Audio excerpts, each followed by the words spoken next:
Hello everyone, welcome back to A Journey to a Mile. We are here today to do an unboxing of this Range Finding Binoculars by Sig Sauer. This is their Kilo 10K. The 10K is supposed to represent the distance that this can be effective at from ranging for reflective targets at least. So we'll give that a shot when we get it out to the range, and we'll see exactly what type of distance we can get, and probably is very subjective to the weather conditions and so forth. So this has the applied ballistics software built in. It does have environmental sensors and also does include a Bluetooth connected wind meter. So it's all kind of built in with this.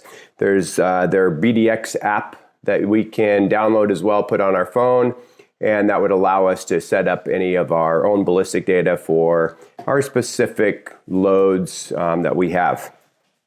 So let's go ahead and get this opened up and take a look. All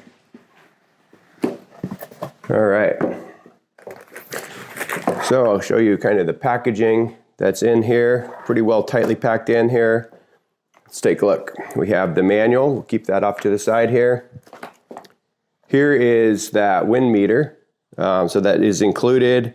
Has a few, looks like some mounts on here, different options. So we'll take a look at that in a moment. And of course, then you have the overall unit. So included is the chest harness, this camo pack with the Sig logo on it. So this can be mounted up with your harness to hold and make it easy to carry along. So here's the actual harness itself. Let's take a look. So here's your harness that can be attached. We'll keep that off to the side for now as well. Set it right here. And then in here we have the actual binoculars. We'll open that up. What else is in here? Okay, and we have a couple of batteries. So they do include 2 of the batteries for the binocular set as well. So we'll put these off here. All right, let's take a look. One thing I see right away that's not included is you'll notice there are no lens caps at all. They're not in the box. There isn't anything. So there may have to look for, if we're wanting that, obviously you're going to carry it protected, but if you want that additional level of protection, may need to look for some type of aftermarket ideas.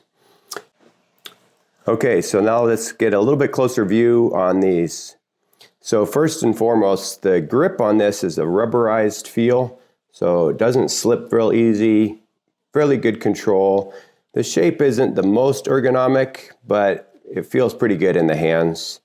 So we have a few items. I'm going to try to rotate the lenses so you can see a little bit of the green tint that's on there. So you'll hear different reviews about a little bit of a bluish or greenish tint as you're looking through the optics. That covering helps with, obviously, the anti-reflective, but also helps with the on-screen display of the rangefinder itself.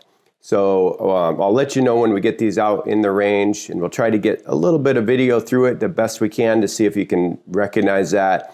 I've looked through them already. There is a slight hint. Nothing that I think is going to create any challenges or issues whatsoever. So on the unit itself, in the back on your eyes, each eye obviously has its own individualized eye relief. So these can be spun out so that you can adjust this for your particular take.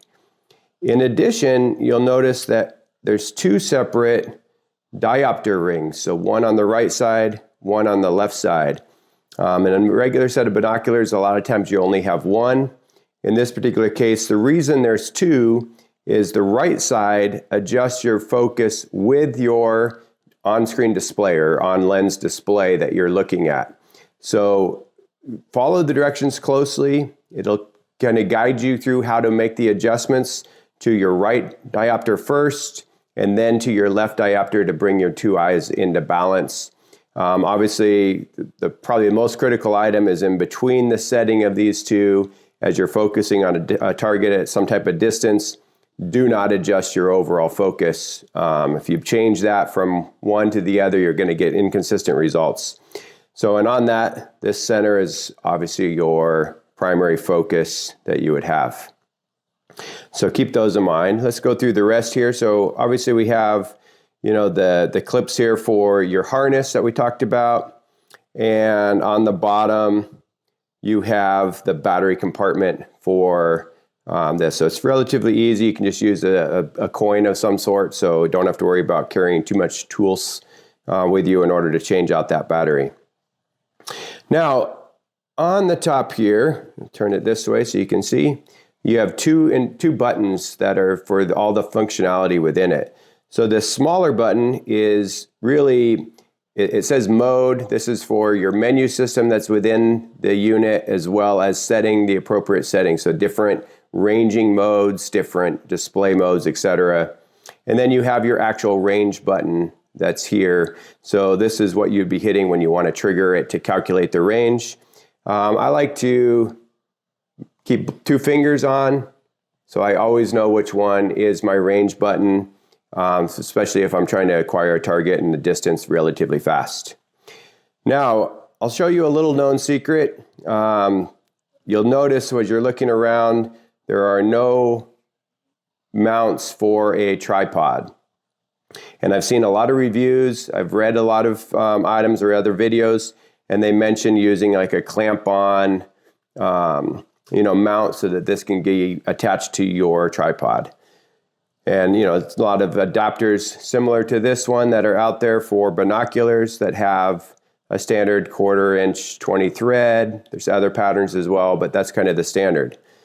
Well, if you look really close here, this is the Applied Ballistics logo that's on the front here. This little cap unscrews, and right within there, you have your 1/4 inch by 20 thread pattern so that you can mount this in to a binocular or to a bipod or tripod mount.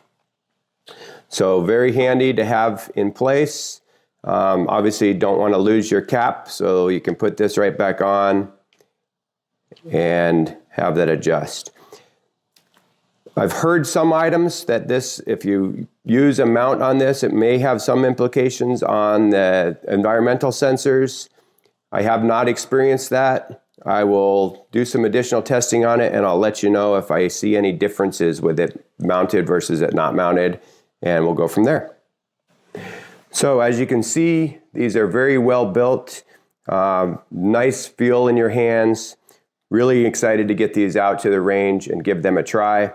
If you like this type of content, please hit that like button down below, subscribe to the channel so you can see more of this coming through, and please add your comments so we get a feel for if we're putting the right content out of what you want to see, and if you have any other opinions on this particular unit. So excited.